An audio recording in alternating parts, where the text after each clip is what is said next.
Well, hello, everybody. Welcome to the No-Fly Zone, which is a virtual speaker series of the Center for the Law and the Environment at the Allard School of Law at the University of British Columbia in Vancouver, BC. Hi, my name's Stephen Wood. I'm a professor in the law school and the director of the Center for Law and the Environment. And our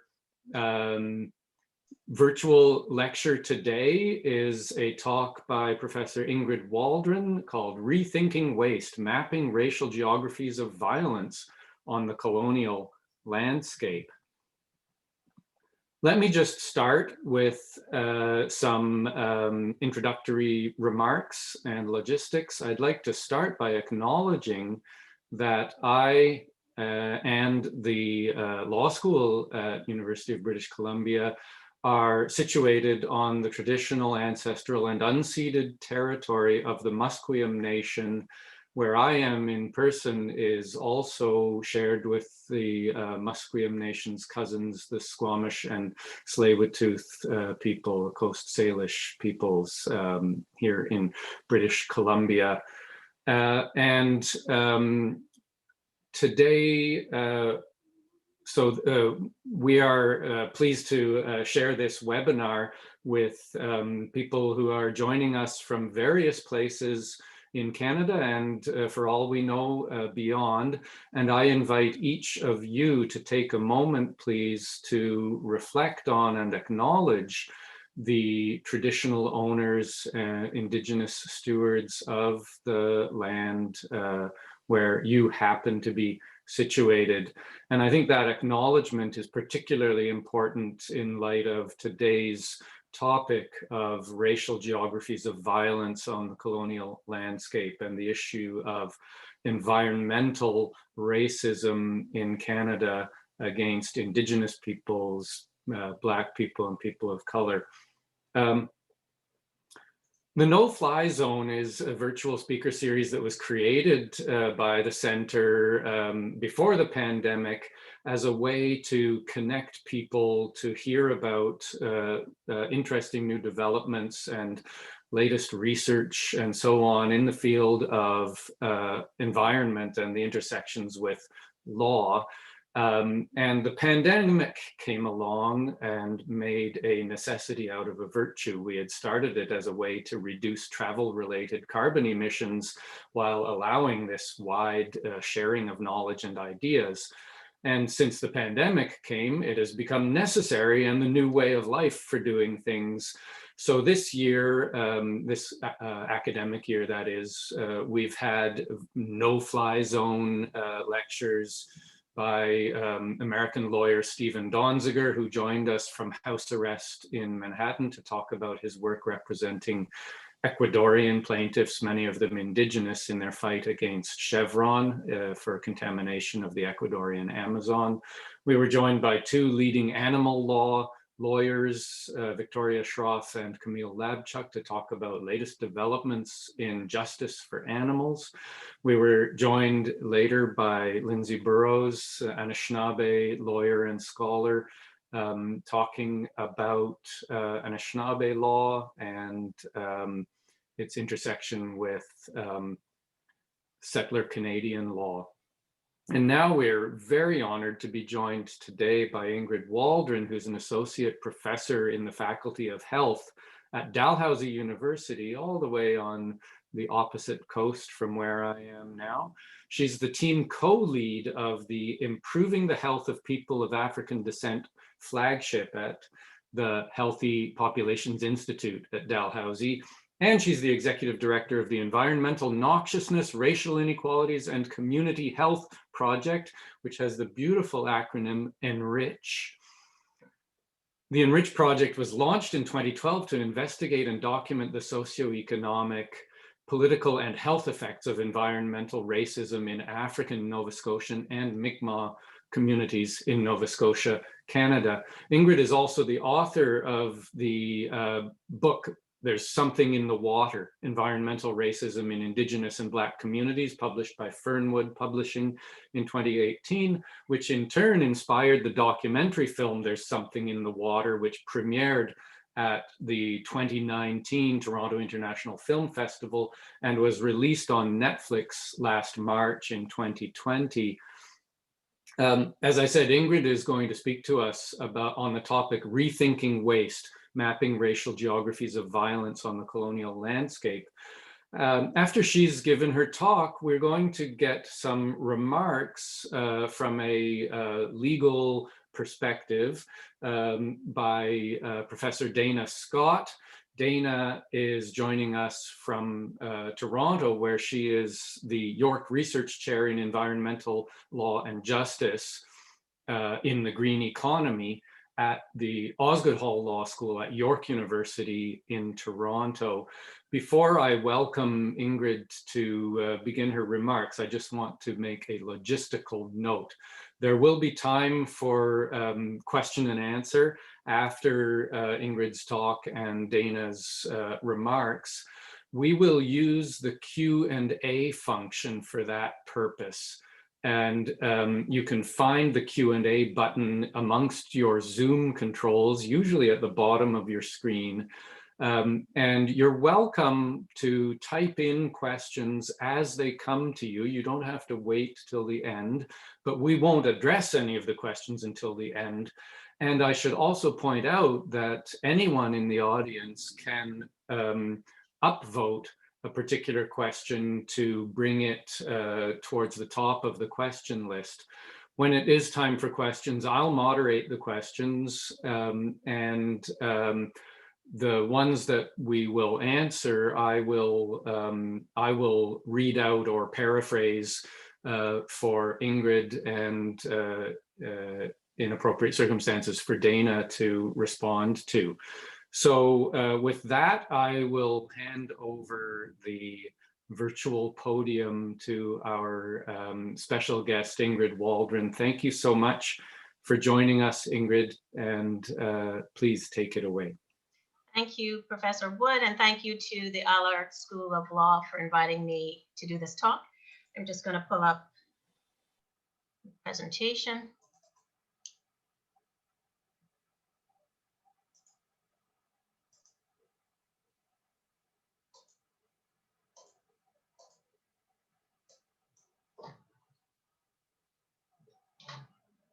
Great.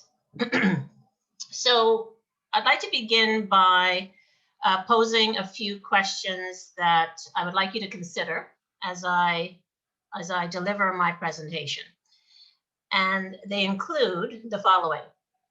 How do socially constructed ideologies about race, class, gender, and other social identities shape the constitution and perception of space? How are these ideologies spatialized in rural and urban settings?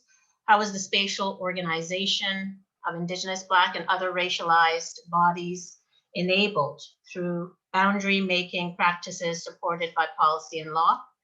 And how do ideologies about race, class, gender, and other identities inform policies and actions on environmental racism and other place-based inequalities? So in this presentation, I want to address these questions by using a socio-spatial analysis to highlight the symbolic and material ways in which the complex geographies of Indigenous and Black communities have been characterized by domination, erasure, and exploitation in the spaces and places where they live, work, and play. And throughout the presentation, I use the concept of spatial violence to refer to the ways in which racialized peoples are harmed by state-sanctioned violence or policies, or the absence of policies that enable environmental racism. But I'm also going beyond environmental racism to look at issues related to public infrastructure, inequalities, and disproportionate impacts of climate change. So this, I should emphasize the fact that while environmental racism is a central issue in this presentation, I want to go beyond that to look at the ways in which inequalities are embedded within our social spaces, within rural and urban communities using planning policies, public infrastructure, environmental racism, and the disproportionate ways in which racialized communities are impacted by climate change. I characterize space as a socially constructed and highly contested product, an idea bound up in political, cultural, and economic meanings. But first, what is environmental racism is a question that I was asked often when I began the Environmental Noxiousness, Racial Inequities, and Community Health Project. I don't get that question a lot anymore, at least not in Nova Scotia, because of, I've done a lot of kind of education and workshops on the issue. But inevitably, someone asked me in another province, what does it mean? How can the environment be racist?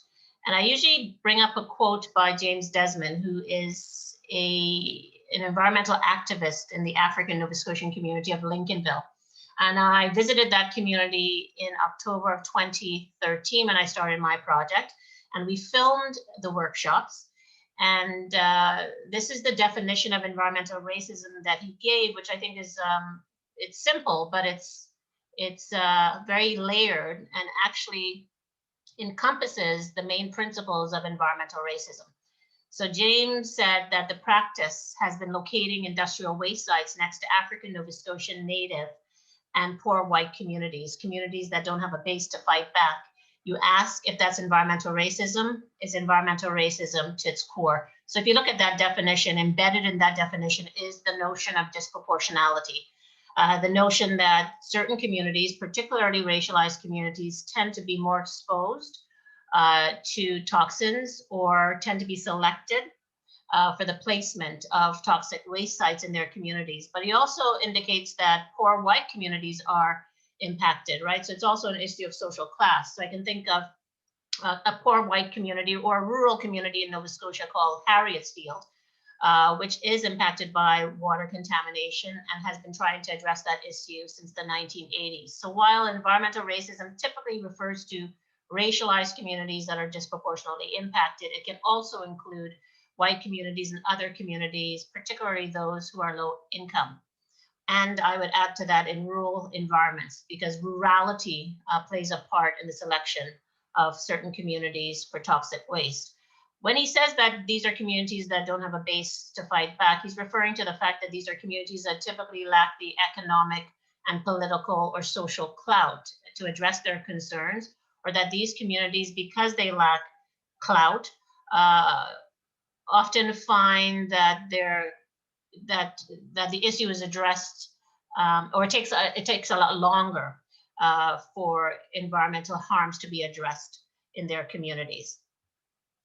But I would also just say in general, when I think of the more academic, I think it's important to think about the more academic definition of environmental racism.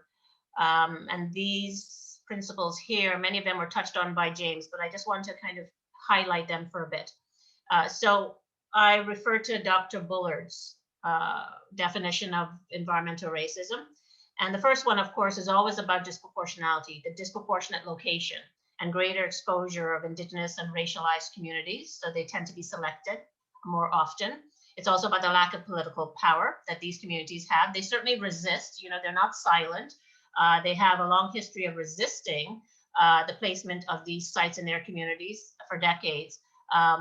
But the lack of political power means that they find that it's slower to address in their communities. It takes longer for these issues to be addressed. It's also about the implementation of policies that sanction the harmful and in many cases life-threatening presence of poison in these communities. So when we look at the spatial patterning of industry disproportionately in certain communities, that is a visible outcome of policy, of course, of environmental policy, of specifically environmental assessments. Environmental assessments is a tool that's used by industry owners and the government to decide where a particular site gets placed. So when we think about environmental racism, we know that it's not happenstance, right? There's a decision-making process.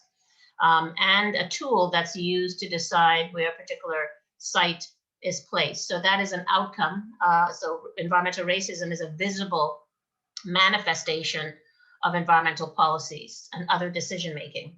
It's also about the disproportionate negative impacts of environmental policies that result in differential rates of cleanup. So we can see disparities between communities in terms of who gets heard, who gets to have their concerns or their sites cleaned up before others. So I think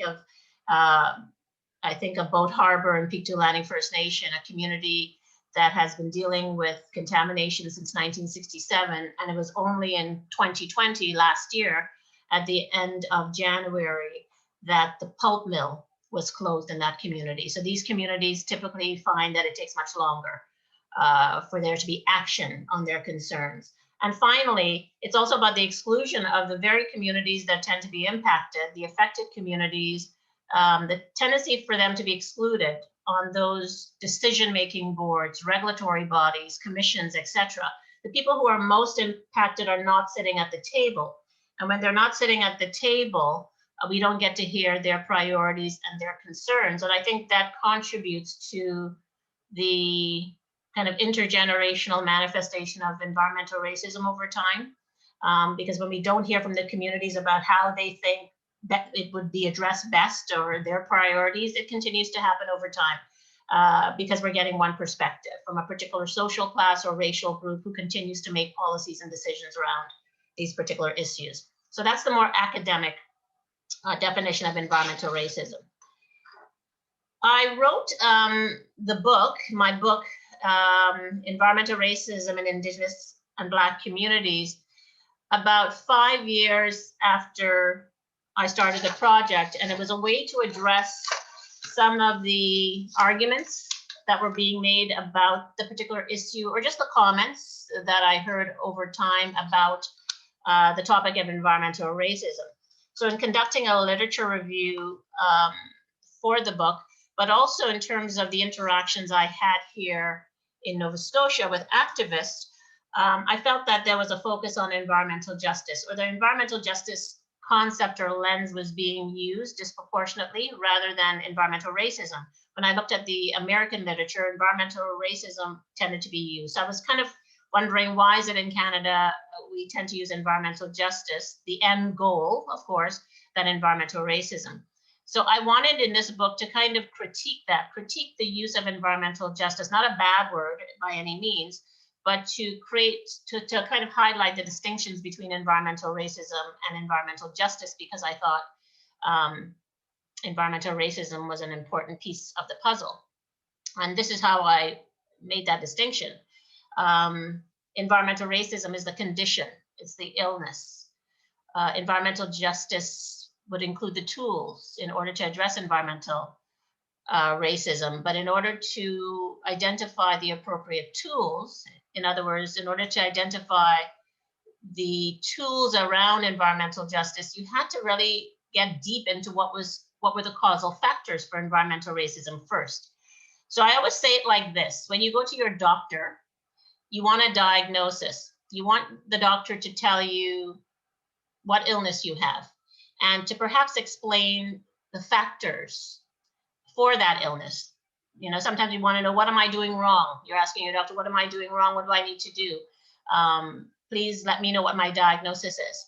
And then the doctor will prescribe the medication, but you're probably not going to take the medication, or you'll be a bit wary of taking the medication unless you know what the diagnosis is, right? So you've got to have the diagnosis, and you've got to get a sense of the condition, and you've got to identify the causal factors for that condition before you take the medication. So I look at environmental racism as the condition, the illness, and I personally want to find out the causal factors for environmental racism, what causes it.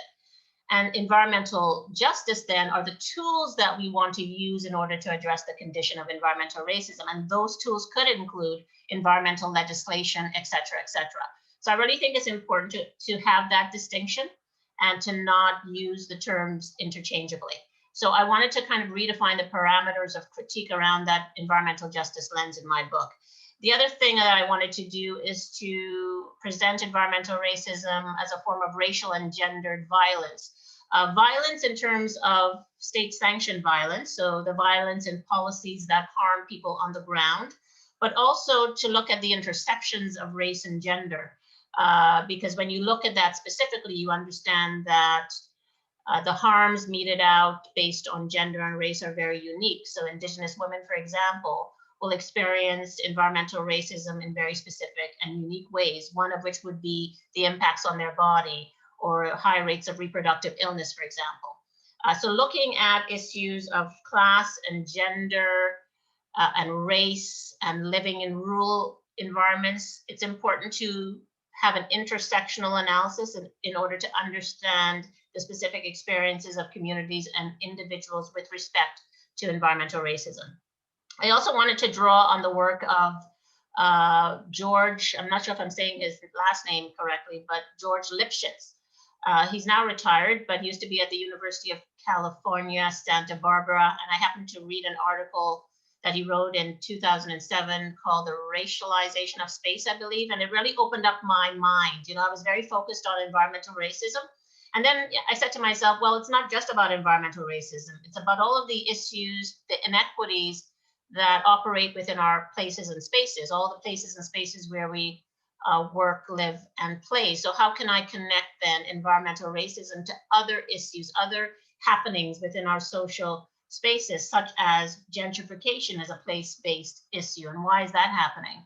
And policing and criminal justice and criminalization and poor quality neighborhoods and climate change impacts. All of these are place-based issues that are experienced in very unique ways based on race, gender, and class. So the racialization of space concept opened me up to other issues that I felt I needed to intersect with environmental racism.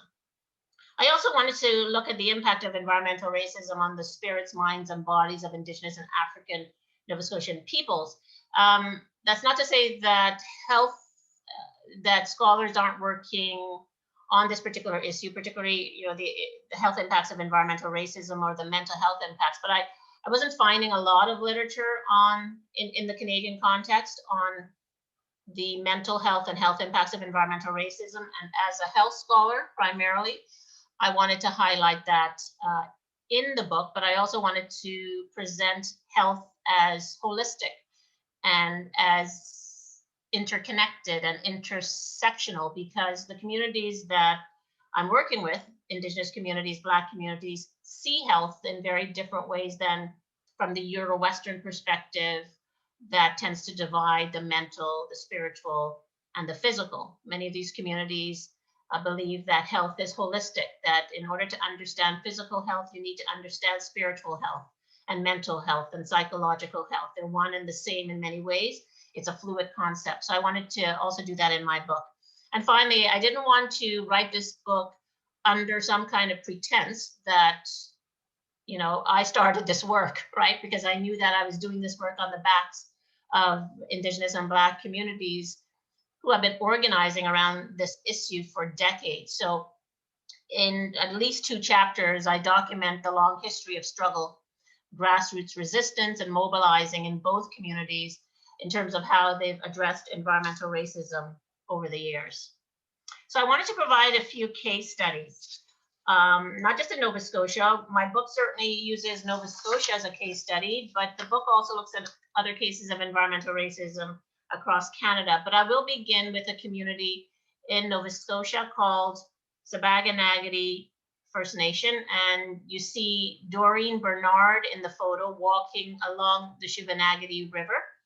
And over the last 6 years, her community, Sabaganagadi First Nation, has been opposing the development of a brine discharge pipeline by Alton Gas near the Shubenacadie River. They've done quite a few things over the last several years to halt that project, which I think is actually really incredible. They've certainly, they've used social media, they've used education, in-person presentations, etc., to halt the implementation of this project. And last year, for the first time, they won their appeal in 2016, the Minister of Environment said, enough consultations have been done in this community. This project can go ahead. We've done enough consultations. And this is what this community has been arguing over the past several years, that consultations were not done with them. But major achievement in March of last year, when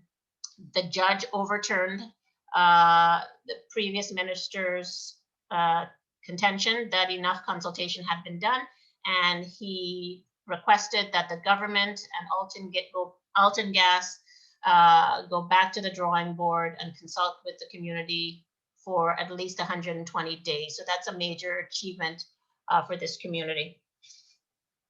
Next, we have Boat Harbor, Pictou Landing First Nation. So a pulp mill, northern pulp mill, has been or had been dumping effluent into Boat Harbor since 1967. That has resulted in extremely high rates of cancer and reproductive health issues, etc.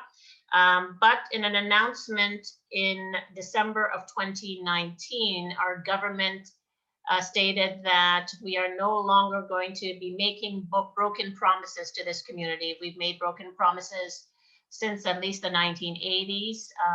We've asked Northern Pulp Mill to produce a robust environmental assessment. They did not do that. We gave them 5 years to do that, and they have not done so. So we are going to demand that we're going to order the mill closed. That was announced in late 2019, and the mill was closed at the end of January. Not without a lot of tension and outrage, because people, of course, lost their jobs. And it was really tense in early 2020. The Chief Andrea Paul was threatened on Facebook, and her daughter was threatened, and the community was threatened. I mean, it was really tense, and I'm sure it continues. So yeah, people lost their jobs, and of course, that's horrible. And the announcement was made in December, near to Christmas. But this is a community, once again, that has been dealing with this since 1967. So a major achievement for this community. You're probably aware of Amjin First Nation, because this is a community that has had gotten a lot of attention for their environmental issues. So it's near Sarnia, Ontario, and it's often referred to as Chemical Valley. And they have about 63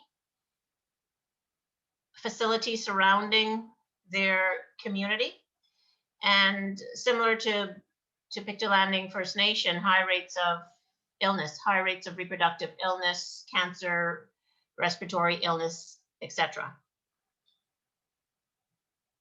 Grassy Narrows First Nation, near Kenora, Ontario. They've been concerned about mercury contamination of the Wabigoon English River near their community. There was cleanup a few years ago, I think it was 2013.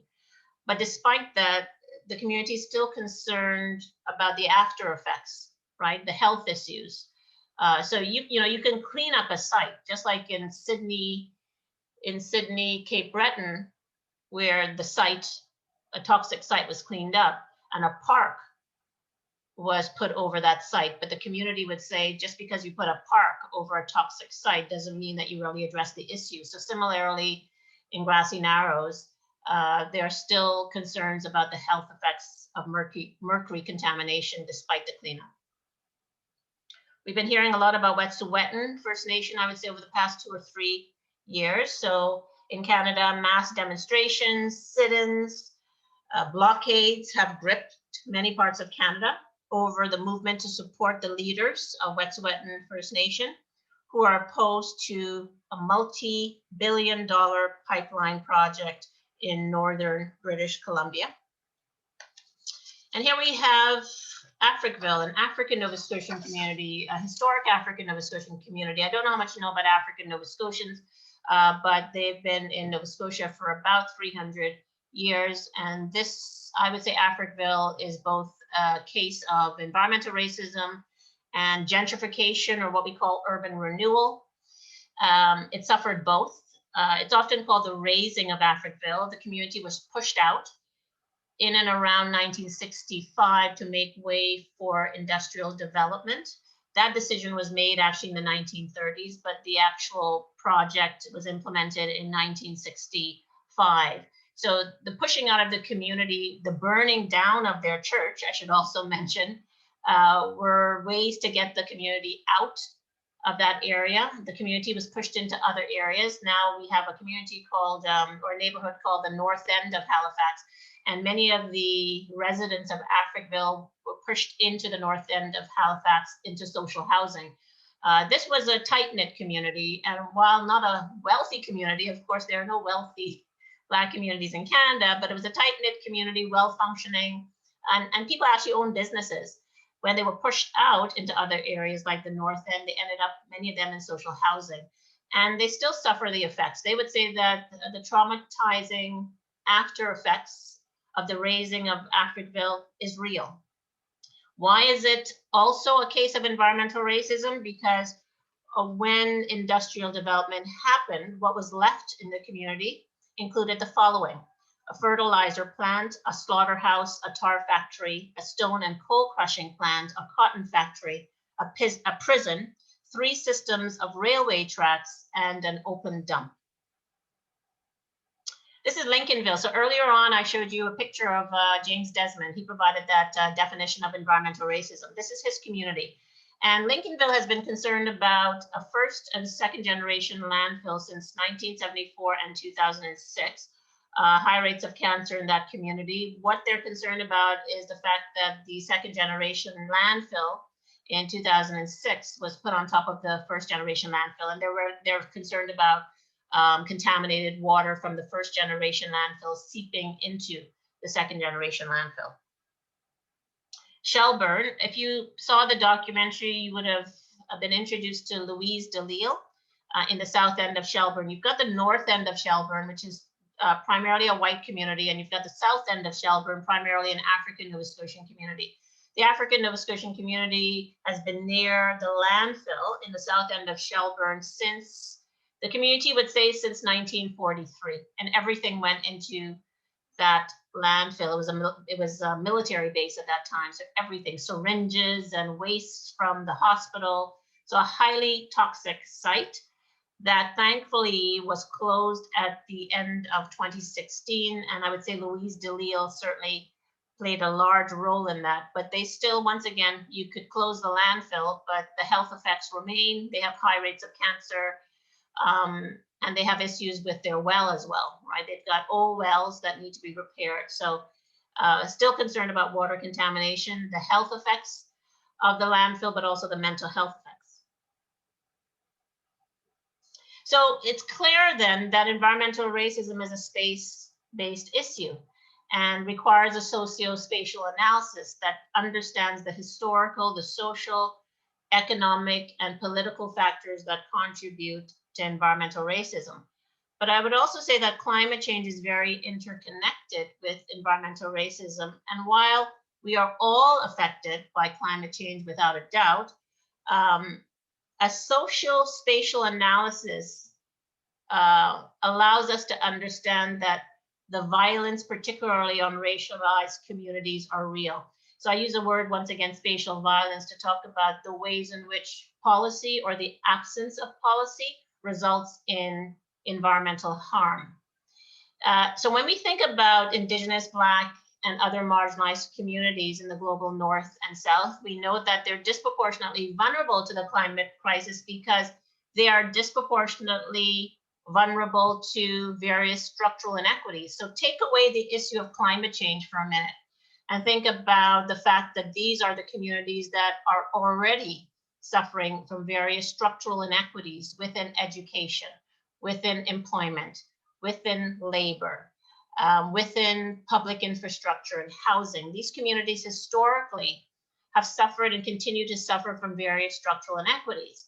Those structural inequities mean that their communities are much more vulnerable to the impacts of climate change. So if you live in communities that have fragile infrastructure, fragile housing, poor access to transportation, when climate change hits you, it will hit you first and worse because you're vulnerable in ways that other communities are not.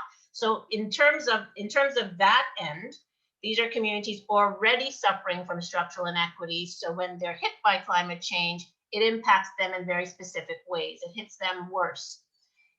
In the other perspective, in terms of surviving, coming back from, and addressing climate change impacts, they also have a unique experience because they do not have the social, political, economic clout or resources that more affluent communities have to fight back, to survive, to address, to come back from climate change impacts. So that's why we would see, for example, with respect to Katrina and the African American community, that they were residing in hostels for months because some of them didn't have housing to go back to, right? Many of them were low income and poor.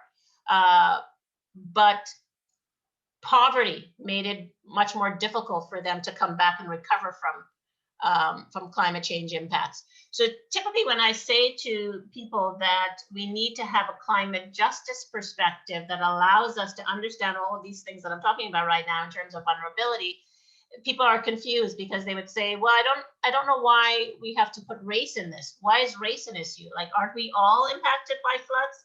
And I would say, yes, we are, but our experience of it and the ways in which it hits us and our ability to address it will be very unique and specific if you are a member of a racialized community that's also suffering from other vulnerabilities.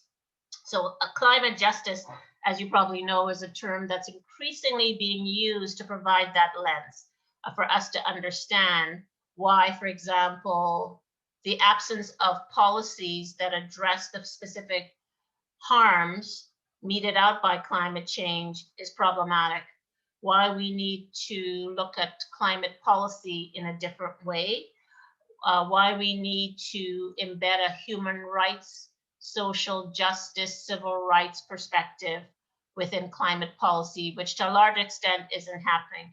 I would also add gender to that, right? When we look at women in developing countries who are responsible for collecting for food and resource and collecting water, they're vulnerable to the environment, perhaps in ways that men aren't. So we have to look at gender as a social construction and the roles that people play based on their gender and how that role will expose them in very unique ways to climate change impact. So that's why we need a climate justice lens. When we have a robust climate justice lens that is intersectional, then we can develop policies that address climate change impacts in certain communities appropriately and effectively. Public infrastructure. We also need a socio-spatial analysis, and this is connected in many ways to climate change. I just mentioned that if you are a community that's living in a particular area that's vulnerable because there's fragile infrastructure in that community, that you will be hit first and worst by climate change. But let's open up this notion of public infrastructure as a form of spatial violence. Why is it a form of spatial violence? Because at times the policies, planning policies specifically, do not take into account the specific experiences of racialized and low-income communities. In all aspects, so not just in terms of housing, but also in terms of transportation, in terms of green space, in terms of the built environment, in terms of environmental toxins and the placement of landfills. I would include that as a public infrastructure issue. So we know that across American cities, underprivileged populations and also racialized peoples have less access to many of the resources that we take for granted. That could include affordable transportation and good housing, but it also includes trees and green space. And many of us don't realize that trees and green space is a health issue, right? There are numerous studies that have come out over the years that indicate that communities that are closer or have access to parks and green space are healthier. Mortality rates are lower. And we know when we think of our city specifically that more affluent communities are closer to green space and parks and recreation than lower income groups. In Toronto, Vancouver, and Montreal, public infrastructure inequalities manifest in low income households that have limited access to vegetation as well. So not just in North America, we're finding this also in major cities in Canada. In Black communities in Nova Scotia, when I think of public infrastructure harms, I think certainly of landfills and environmental issues, but I also think of zoning bylaws. A community called Lucasville, a historic African Nova Scotian community, were fighting against zoning bylaws about 5 years ago. Their community was shrinking because the city was engaged in industrial development in their community, and their community was being pushed out. This is kind of like a form of rural gentrification. Gentrification is really an urban activity, but this is a historic rural African Nova Scotian community, and it was operating similar to gentrification. They were being pushed out. Community was kind of cut in half, but they fought back, and in around 2016, they actually got their community back.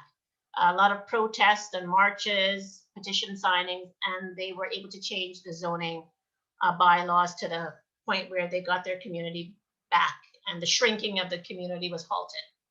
So access to greenness and the built environment and public infrastructure is really important in terms of people's health, but the absence of policies or planning policies that don't take into account these issues can have harmful impacts on communities, and particularly racialized communities. So when I look at all of these issues, I think these are issues around space and place and inequality and policies that perpetrate inequality, but policies that are absent, that don't take into account these issues, but regardless still harm through the absences. So how have I been trying to address some of these issues? I'm going to focus specifically on the Enrich project. I certainly have done studies on gentrification and other issues, and currently getting more into climate change, but we don't have enough time. So I just want to speak about some of the activities I've been involved in around environmental racism. So I mentioned earlier that I do a lot of education and talks. This hasn't stopped. I realized that this is something, and of course, as a professor, this is just what we do. So this is one public engagement event I held in 2015, and like we all do, we want to bring together people from different communities, people with different perspectives. You know, you've got Doreen Bernard from Savanagati First Nation in the Black. You've got a government person in the Brown. Her name is Caroline Wright Parks. In the center in blue, you've got Mary Desmond, no relation to James Desmond, who I showed you earlier, but she's an activist around the Lincolnville landfill. In the green, you've got Lynn Jones, who's a social activist, and standing, you've got Lenore Zan, currently she's the MP that I developed the environmental racism bill with back in 2015, and more recently last year. Of course, as a scholar, as a professor, I have to have findings. I have to have data, because people aren't going to take me seriously. When I started the project in 2012, I certainly, this book was far from written. I was just beginning to write journal articles, but I didn't really have any data on Nova Scotia. And I visited the Department of Environment, and I was talking about the health effects, and the person that I was speaking with said, you keep saying there are health effects, but where's your evidence? Where's your proof, right? So this book is a response to that. I needed proof, I needed data. So I wanted to document scholars over the past several years, specifically in Canada, who have examined the issue of environmental justice and environmental racism. Of course, I wanted to document the experiences of the communities as well, but obviously, scholarship or writing is crucial. And when you can show, for example, policymakers that you have data, that means a lot. I should mention Dayna Scott. I really love Dayna's book. I keep saying it's toxic selves. It's our chemical selves. Because using Dayna's book, I was really able to engage with the gendered analysis, the kind of gendered ways in which people are exposed to pollutants, and also people's kind of social location. It allowed me to think about jobs and employment and the labor market and job ghettos, and where are specific communities or people positioned within our labor market. For example, if you're somebody who is a immigrant, racialized women, when you first come to Canada, you're often in a job ghetto. And that means that you might be cleaning hotel rooms, etc. How are you exposed in a very specific way based on your gender, based on your location in the job market? So Dayna's book allowed me to open up my perspective to think about all of these things. Mapping has been really key because, I had doubters in the beginning, the environment is racist, like this is ludicrous, Ingrid. But I had a research assistant create a map. This map is on the Enrich website, and there are two layers to this map. One for Indigenous communities, one for African Nova Scotian communities. The map shows the location of specific way sites near to specific communities. The communities are not named in this photo here, but if you go onto the website, you'll see the specific communities and you'll see the specific types of polluting sites, whether they be thermal generating stations, pulp and paper mills, what else, landfills, etc. It's all indicated on the map. And when this map came out, it convinced some of the doubters, the people who thought I was crazy or I was claiming racism where there was no racism, and that this was a class issue, not a race issue. So I think this kind of convinced a lot of people, and a lot of professors, at least at Dalhousie, as far as I know, are using this map in their classrooms. So it's really been key. It's another form of data collection, of course. Rural Water Watch is an NGO I co-founded in 2017 and evolved out of the Enrich project. So in 2016, so in 2015, after that public engagement event that I just showed you with that photo, sitting in the audience was a hydrogeologist by the name of Fred Bonner. And he attended that event, and he called me up the day after and he said, I loved your event, but I want to speak with you about a few ideas. So he came to my office and we sat and we talked, and he said, I love what you're doing, but don't you think it's important to give the communities a win? So I said to him, I don't know what you mean by a win. I've been doing research. Like I'm thinking, it's like I'm doing so much. Like what more do you want me to do? Because it's research. I'm a professor. I mean, that's what we do. I hold events, and he wanted more. And he said, well, a win. And I said, well, what would that be? He said, well, we could test water. And I said to him, well, I have absolutely no idea how to do that. I'm kind of a sociologist by training, and it's just not what we do, unless you're an environmental sociologist, perhaps. But I'm focused on colonialism and racism and gender. And he said, well, I can help. I'm a hydrogeologist. We can get a team together. We can get a student, and we can just test water. And we did. And I'm very happy that I listened to him, because this is something that I'm very proud of. I mean, it's important to produce data, of course, as professors. You need that data. But for me, with this particular issue, when people are dealing with this issue right now, they can't wait for legislation, and they can't wait for my data. They want something done now. And this represents that. So in 2016, we thought we would do a test case with Lincolnville, because I had good relationships with that community. So we went into the community, we did a kind of historic profile of the community. We collected some maps from Nova Scotia Environment, and we tested their water. We got samples of their water, we tested it. Everything was at no cost. We also trained a student. That was a student from, I think it was Waterloo. It was an Ontario student. We went back to the community. We shared the findings of our report. We sent them the report. We did a workshop on the links between the contaminants in their water and illness. And we said to ourselves, this really worked well. This is like a template for future projects. And then we decided in 2017, let's take that project and create an NGO and found it. So we co-founded an NGO in the spring of 2017 to do just that, to focus only on water testing. So all the things that I do through the Enrich project, like research and activism and advocacy, we're not doing that with this. We thought it was important to keep those two things separate. The Enrich project would be that project that did the advocacy and the activism and the research and was political. And this was none of that. We didn't want this to be political. We just wanted it to be about testing water in rural Nova Scotian communities, preferably those that are marginalized, but we test water in any white communities, Black communities, Indigenous communities. So we've been doing that for the past 3 years. And we also started an annual Healthy Wells Day, because people really don't know how to take care of their wells, and an unhealthy well can lead to illness. So on October 18th of last year, we started an annual Healthy Wells Day, which was both, it was an online awareness campaign, but an in-person sampling project. And we took all the protocols necessary for COVID. So we went into 4 communities. We took samples from them, tested their water, filmed it. We had videos filming the event. We had a guest speaker who's a hydrogeologist. We did a Facebook Live event with him. And I was responsible for posting infographics and other documents on social media. It really worked well as an awareness raising campaign. So we're extremely excited about this particular project. Eco-justice has also been key.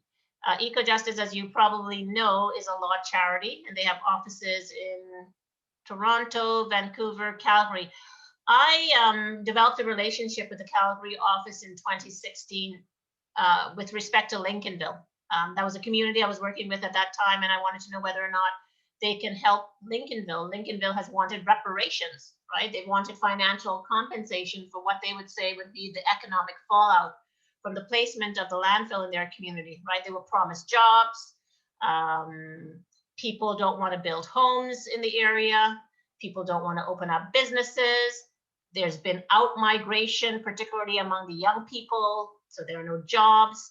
It's an elderly community that's not in the workforce. So they feel that there's been an economic fallout from the landfill. So Eco-Justice decided to take on that community, but then Eco-Justice opened up an office in Halifax in 2018. And I made an appointment to speak with the lawyers there, and they are now looking at the communities that I've been working with and other communities. So consulting with Eco-Justice and having them develop relationships with the communities I've been working with has been really important, but also the connection between the NGO, Rural Water Watch, the water testing project, and Eco-Justice has been great, because they've actually asked us for our data, our water testing data, in order to make a case for the communities that they're working with. I'm also working with Let's Sprout. This was founded by two Dalhousie graduates from the sustainability department. And I think this is important because this is about embedding environmental racism and environmental justice within the middle school and high school curricula. Like, we could talk about many ways to address environmental racism, legislation, education, etc., or public engagement events. But ultimately, I think embedding this information in the curricula at high schools and middle schools might be the most important thing, because young people are, of course, our leaders. They're going to hold positions of power in departments of environment, departments of health.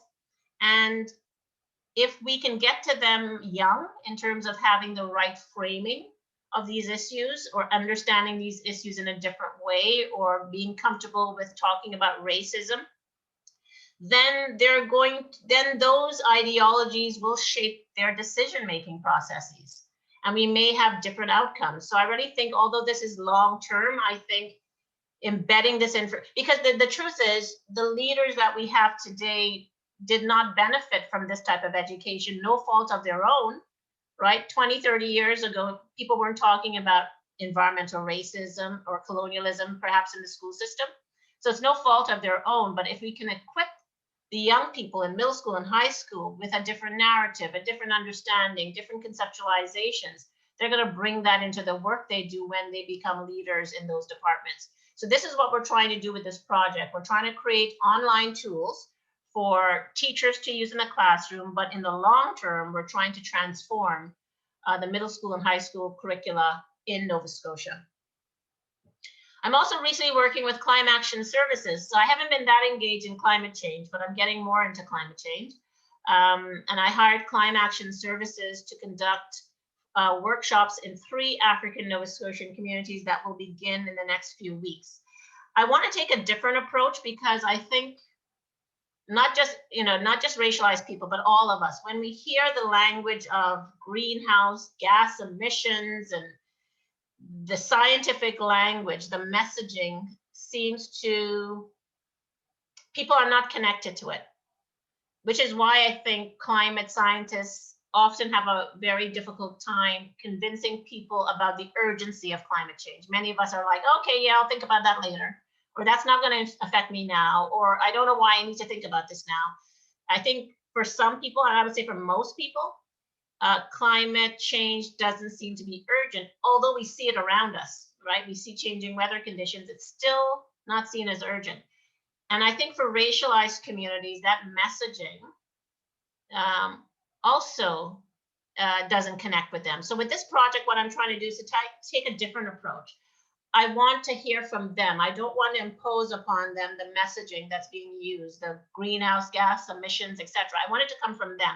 And we want them in these workshops to talk very personally about some of the social, economic, political issues that would shape the impacts of climate change in their community, on them personally as an individual, in their families, in their communities. But we also want to hear from them why it might be difficult for them to engage in climate change adaptation, right? Those barriers may be real, right? So it's like a two-part workshop. We're getting them to talk about some of the social, political, economic, environmental implications of climate change in their communities in a way that maybe they didn't have time to think about, that this is real, right? We're seeing it, but how is it impacting you specifically? And what do you think are some of the barriers that might prevent you from engaging in climate change adaptation, the real barriers, and giving them kind of documents and worksheets and handouts, and also helping them to navigate systems, right? Giving them names of key people that they can reach out to in order to help them address some of these issues. So I'm hoping that this really engages them.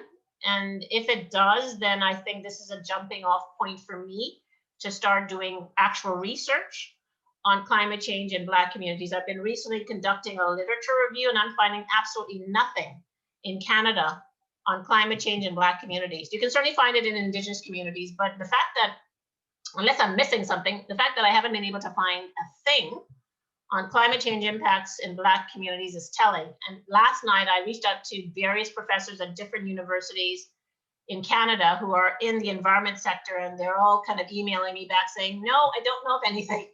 So there's obviously a gap, and perhaps I'll fill that gap in the future. I do a lot of training, of course, of students, and what I found thrilling about the topic of environmental racism is how multidisciplinary it is. Over the years, I've been invited to do talks, or students and faculty have wanted to work with me from departments as diverse as the law school at Dalhousie, planning, the School of Planning, medicine, nursing, sociology, environmental science, environmental studies, geography, political science, et cetera, et cetera. I started to realize how multidisciplinary the topic is, but also recognizing that the solution to not just environmental racism, but the solution to any problem that we have is interdisciplinary. And that we are also stuck in our silos, right? Particularly in the environmental science fields. You know, you've got environmental scientists specifically working on the issue of environmental degradation, where they can bring in a sociologist like myself. I have something to say, you know, as well, and a psychologist might have something to say, and somebody in health might have something to say. So what I've realized in this project is that I think the solution to environmental racism and any problem is interdisciplinary. Everybody working together with different perspectives who can come to the table with something to offer. Of course, media is essential to create awareness, so I continue to grant interviews, podcasts, television, print, et cetera, very tiring. I would say over the past several years, the topic of environmental racism, at least in Nova Scotia, has become so popular that I'm getting invitations left and right by media to talk about it. And many times I think to myself, okay, what more can I say, or how can I say this differently? I don't know how to say it differently. I don't know what more they want, because I think I've said everything. But I recognize that although I'm tired, that awareness is important and that the media is powerful. Part of that media work, of course, is a documentary that was based on my book that's now on Netflix. Elliot Page reached out to me late 2018, and we ended up with a documentary that went to the Toronto International Film Festival, and that is now on Netflix. And this, of course, has been a gift because Netflix is global, and I've heard from people around the world who feel very inspired by the women in the film. This is education, of course. Having a movie on Netflix is education, but it's also inspiring people who know nothing about this topic, people who didn't realize that environmental racism was happening in their backyard if they're Nova Scotians, and who say to me when they reach out to me, I didn't know this was happening in my backyard in Nova Scotia. What can I do? So, you know, sometimes a movie or a documentary seems to not be a big deal. It's just a movie. But what I recognize is that in addition to education, it inspires people to act. It incites people to action. So this has been a true gift. And here we are at the Toronto International Film Festival. The movie was screened September 8th of 2019. Netflix. And then legislation. First developed provincial environmental racism legislation with Lenore Zan in 2015. It went to second reading, but it didn't go any further. And, you know, I'm so grateful to her because every single year up until 2018, she reintroduced that bill, but then she moved to the Liberal Party. But every single year, you know, she's shown her commitment. So early last year, just before COVID hit, she reached out to me and she said, why don't we modify that 2015 bill? What do you think about me introducing this as a national bill, a federal bill? And I said, well, of course, I think that's great. So she did.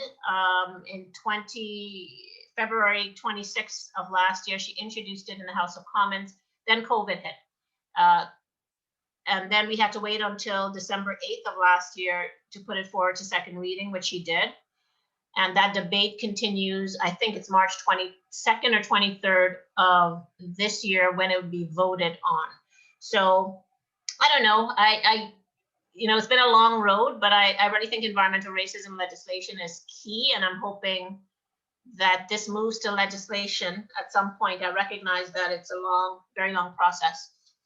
I'm also involved in a new group, actually a new coalition that is looking at environmental racism across Canada. This is the new National Anti-Environmental Racism Coalition I formed with Naolo Charles. He's based in Toronto. He reached out to me in late summer of last year and he said, I'm interested in doing something for Canada. I love what you're doing with the Enrich Project, but we can go broader than that. Something I've always wanted to do, to go beyond Nova Scotia. And we're doing that right now. We formed this coalition through Make Way. Last year, we had our first meeting in December, second meeting a few weeks ago, and we are doing this through working groups. Some people are interested in campaigns. You got a campaigns working group, a mapping working group, a research working group, a youth mentorship working group, a communications working group, and a community capacity building working group. And everybody's working in their working groups to share resources, share skills, share knowledge, all for the goal of addressing environmental racism across Canada in Indigenous, Black, and other racialized communities. And I'm also in a new group with Dayna Scott. So Peter Wood of the Blue Dot Foundation, David Suzuki Foundation, reached out to us last year about looking specifically at the legal right to a healthy environment. So this is focused more on the human right, the legal right to a healthy environment. So we are collaborating to secure the legal right to a healthy environment in Canada. And securing this human right, our aim is to establish accessible and practical legal tools that can be used by all to fight environmental racism and other injustices and ensure equal access to environmental health. And the kind of goal of this group is not just to bring together people in the environmental sector or organizations in the environmental sector, but people in other sectors like health or cancer, et cetera, cancer research, because our goal is to get the attention of the federal government primarily through various activities, whether it be writing op-eds or petitions or other actions that will get the attention specifically of Justin Trudeau and government around issues that have been brought to his attention for years. But we want different organizations, not people just in the environmental sector, different organizations to support us in that work. So that work is ongoing. It's extremely new. We're just getting our website up. I think that's it for now. that's what I've been involved in. So yeah, I'm happy to take questions.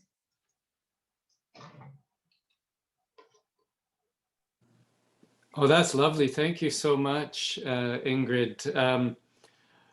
Before we go to questions, though, I'd like to invite Professor Scott, Dayna, to make some comments. And as she's doing that, I would encourage members of the audience to think of some questions. We've got a few in the Q&A already, but give us some more so that we have something to sink our teeth into.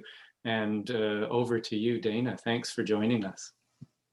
Thanks, Stefan, for the invitation. Amazing to see my former colleague again.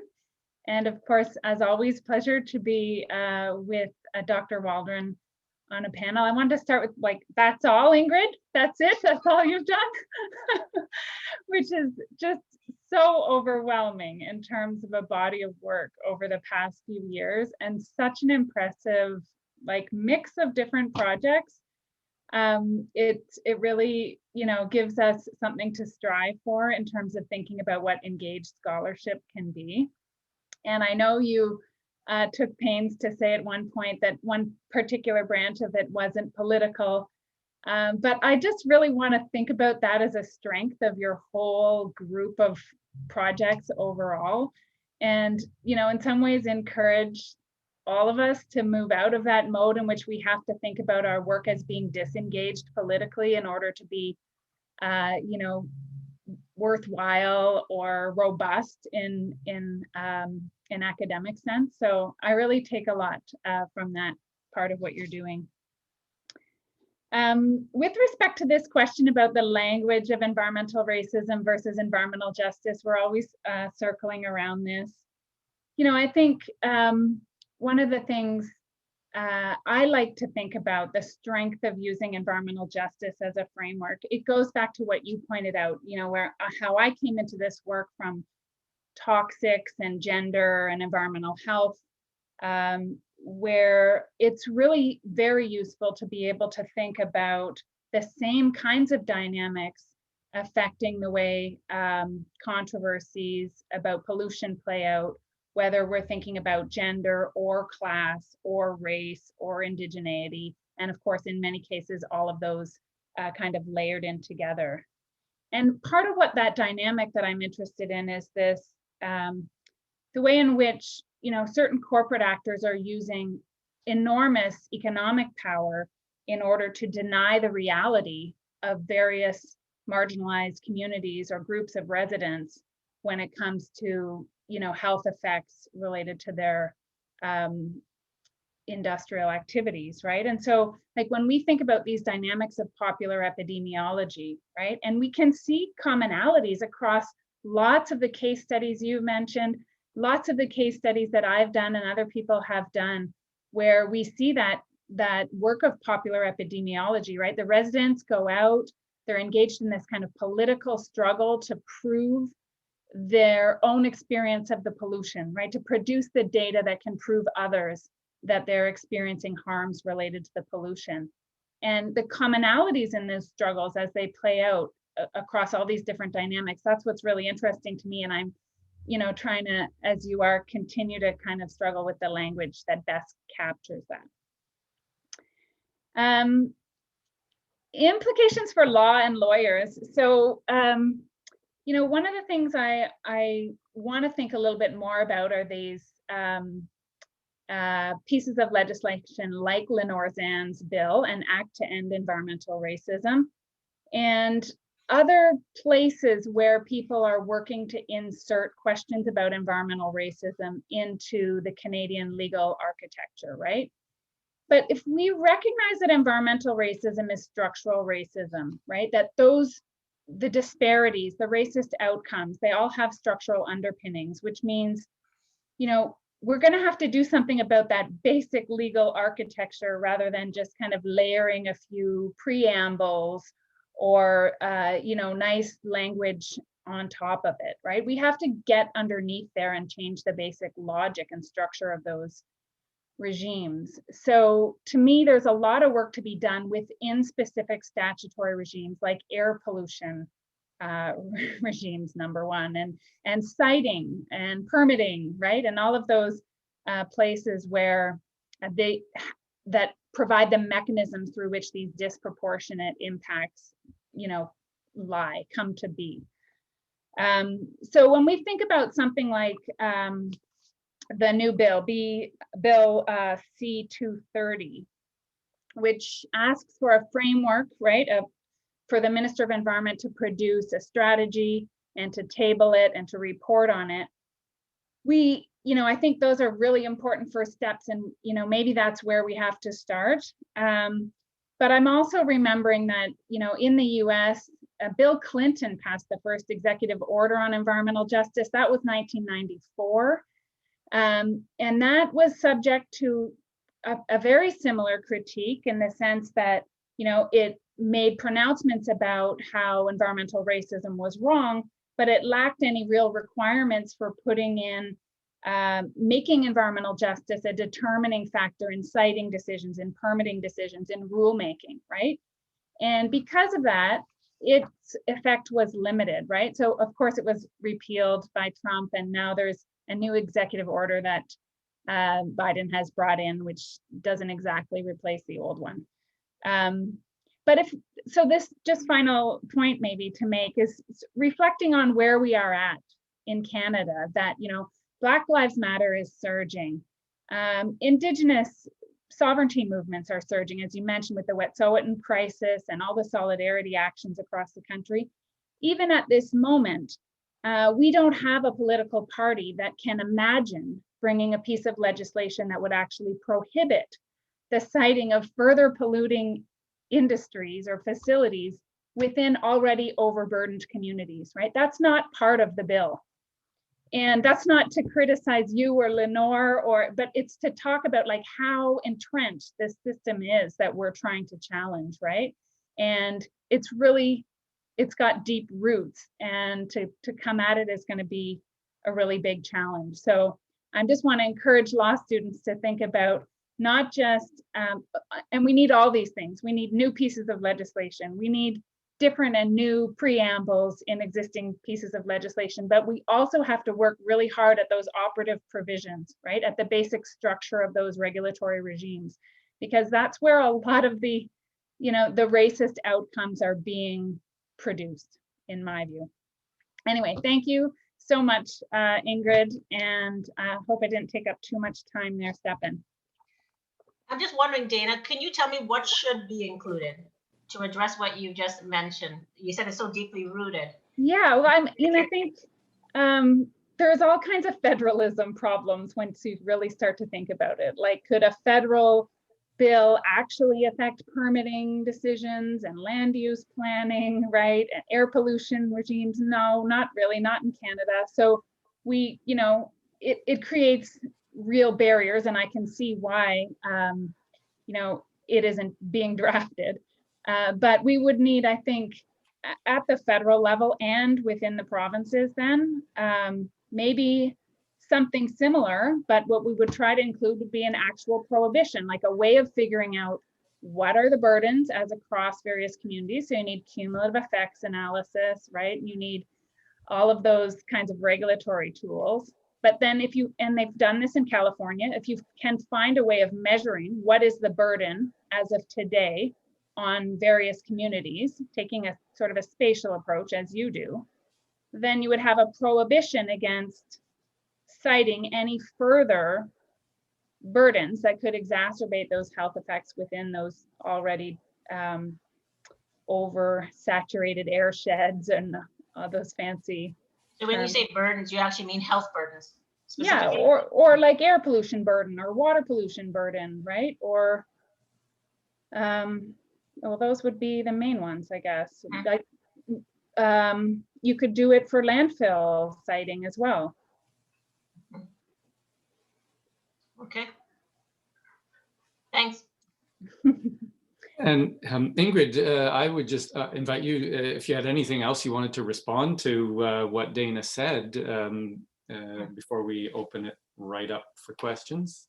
It's up to you. Yeah, I mean, she makes really good points. I think the thing that was missing in the 2015 version was that we didn't include anything about the need to collect data or statistics. I mean, we do that.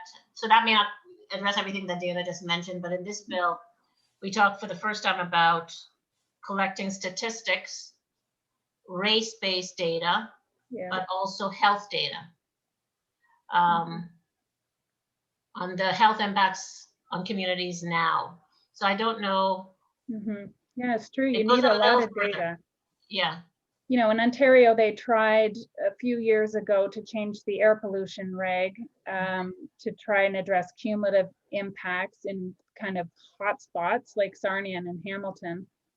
And what they were able to come up with a regulation was just so disappointing, right? Like, I mean, it really didn't have much in the way of force that could, they certainly aren't looking at reducing the pollution burdens in particular places, right? They won't even go so far as to say that a new permit can't be granted within those heavy hotspots.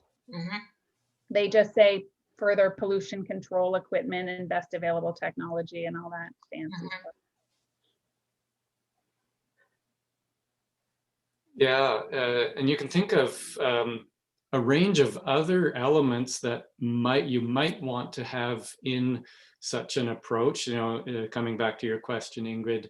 So Dayna has spoken about the idea of having certain sort of critical thresholds or prohibitions, a kind of an enough is enough bill, right? To not further burden communities and areas and so on that are already excessively burdened. Another could be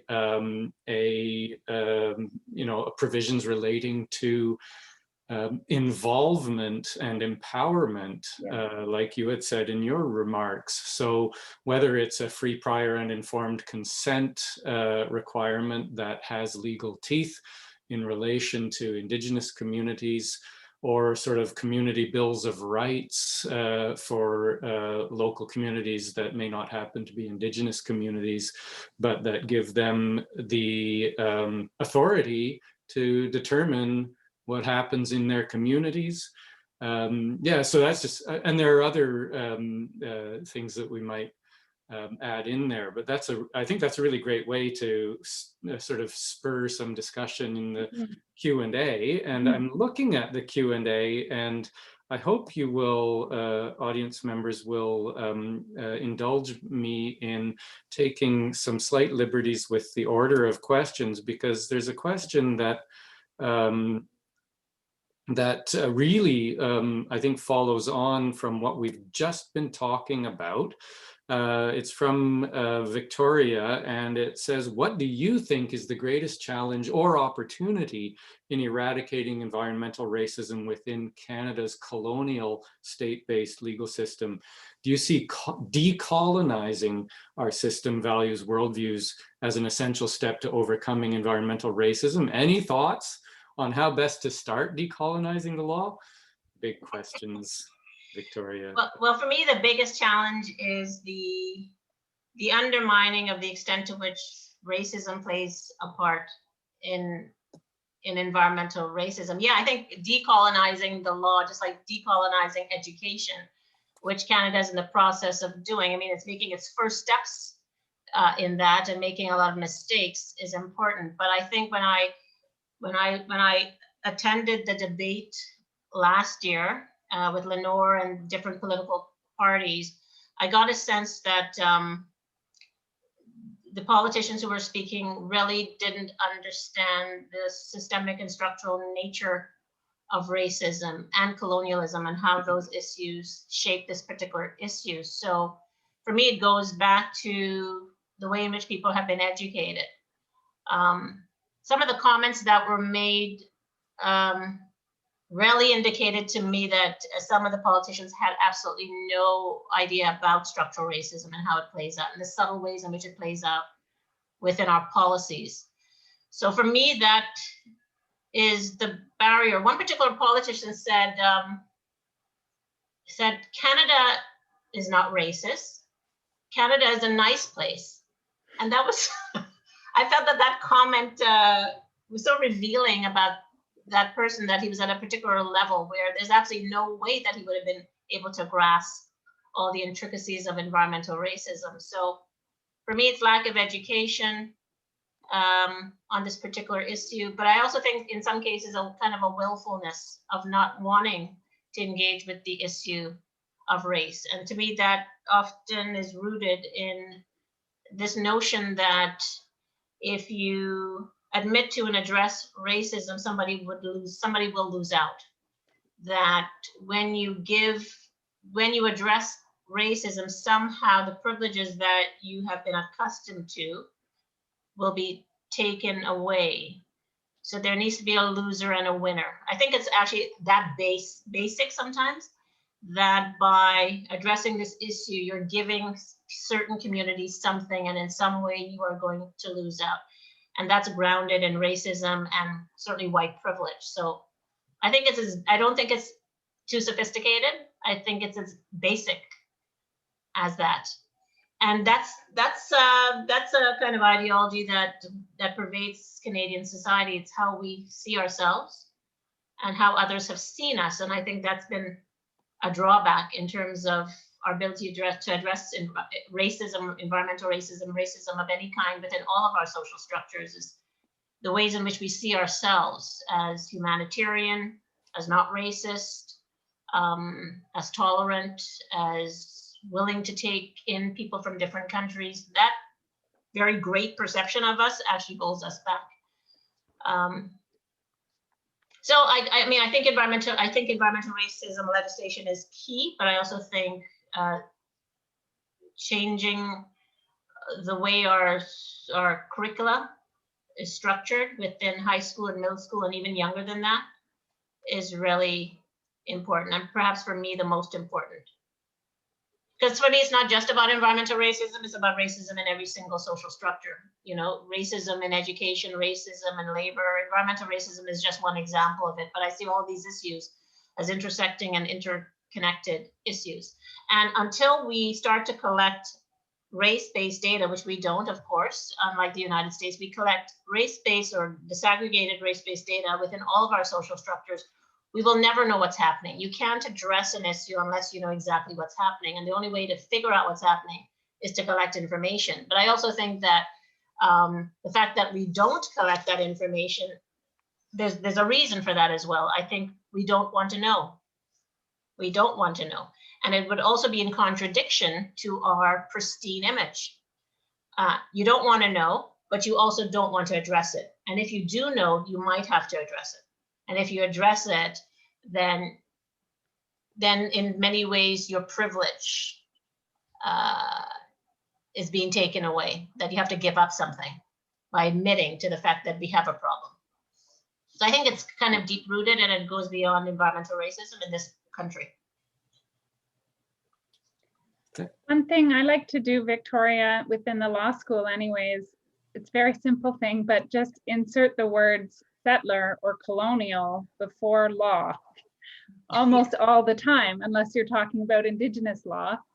Yeah.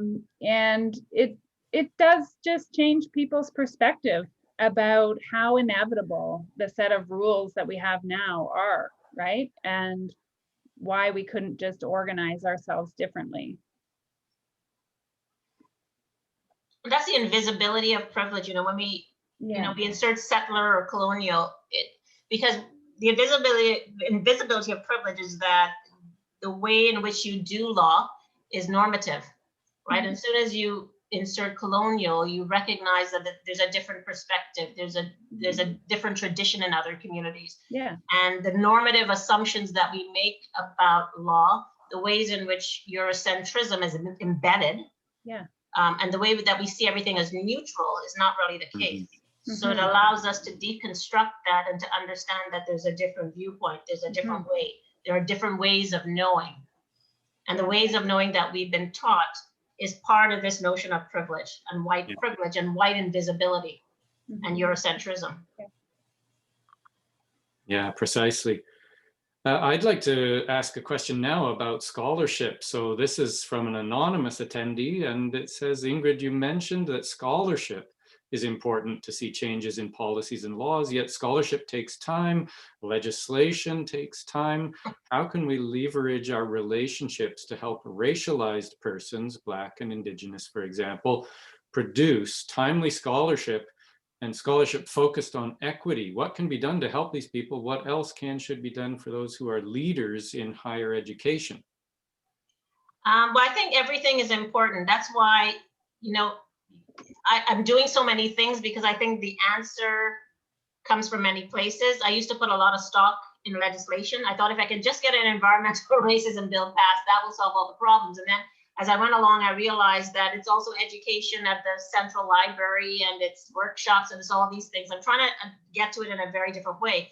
But in terms of the relationships with communities, that's also the way that I try to do my research, which is community-based research, community-engaged research, or participatory action research, where you're not, as a professor, we typically are responsible for developing the research questions and the objectives. And with this type of research, you are in relationship with communities. You have hopefully forged relationships with the communities, and you're working hand in hand with those communities. I always say equal power sharing, but we have to be realistic. As a professor, of course, I have more power. I mean, it's kind of a myth sometimes when people talk about community-based research and say that we need to share power with the affected communities. That's the goal. But the reality is I do ultimately have the power because I'm holding the grant and because I work out of a powerful institution like Dalhousie. But I think with partnered community engaged research, where you are working in partnerships with the community and they are partnering with you, or they're leading the development of research questions and objectives and anticipated outcomes and the knowledge sharing, and that they're partners with you throughout the project, is one way to do that. I think you have to have those relationships, authentic relationships at the get-go. But I also think those relationships need to be sustained after your project finishes. So a lot of professors, of course, they move on to the next project because there's another grant and because, you know, there's tenure and all those things. But for me, research with the communities I've been working with is not necessarily traditional research. It may mean that I'm actually, as is the case with Sabaganagani First Nation, that I'm not doing research because they don't want research. They've never said to me, Ingrid, please do research in our community. What they wanted was more community engaged kind of activism. You know, how can I support them in terms of sharing a petition? They're raising legal fees. How can I support them around that? How can I support them in terms of community mobilizing and organizing? It's not research per se, but that's what I'm engaged in with that particular community. So for me, it's about having your ear to the ground, developing relationships with communities, and they will tell you what they need at every given moment. So I go back once again to Sabaganagani First Nation. They use their social media very well. At any given time, they will tell their social media followers, we need this right now. When they were building the treaty house a few years ago, and there was one particular member of the community who was camping out there because the police were coming around all the time. They just said, they sent out a message saying, we need blankets. Anybody have any tools? Like, you know, so I think it's about forging those relationships, authentic relationships, becoming known in those communities, aside from research, and helping where you can, but always making sure that they're leading and they're directing the research or the project. Oftentimes we want to help, and sometimes in our desire to help, we overstep, right? And sometimes when we overstep, we start to lead, and we start to tell the community what they need, and we take leadership in many ways. And I always say, you know, the communities know exactly what they need. Sometimes they don't have the resources to achieve what they need. Maybe they don't have finances. They don't have the grant that the professor has. Maybe they don't know how to navigate the government systems, right? So they know exactly what they need. They're experts in their own lives. What you can provide them is other resources, and they often will tell you exactly what they need. So it's about keeping your ear to the ground. And if you have authentic relationships with them, then you will know what you need to do. That's a really great kind of summary of how to do community engaged research and practice. Thanks for that. And I think we are pretty much out of time. So I would like to thank Professor Waldron once again for sharing your experiences, your initiatives, your ideas, your perspectives. It really did leave me breathless, like Dayna said at the end. I had to catch my breath after hearing all of these amazing things that you have done and are doing. I don't know where you get the energy, but please keep it up. I'm tired, I'm exhausted. I'd also like to thank Professor Scott. Dayna, as Dayna mentioned, we used to be colleagues at Osgoode Hall Law School, so it's lovely to connect with you again in this way. And I'd like to thank the folks who have joined us in the audience. We really appreciate your interest and your attention.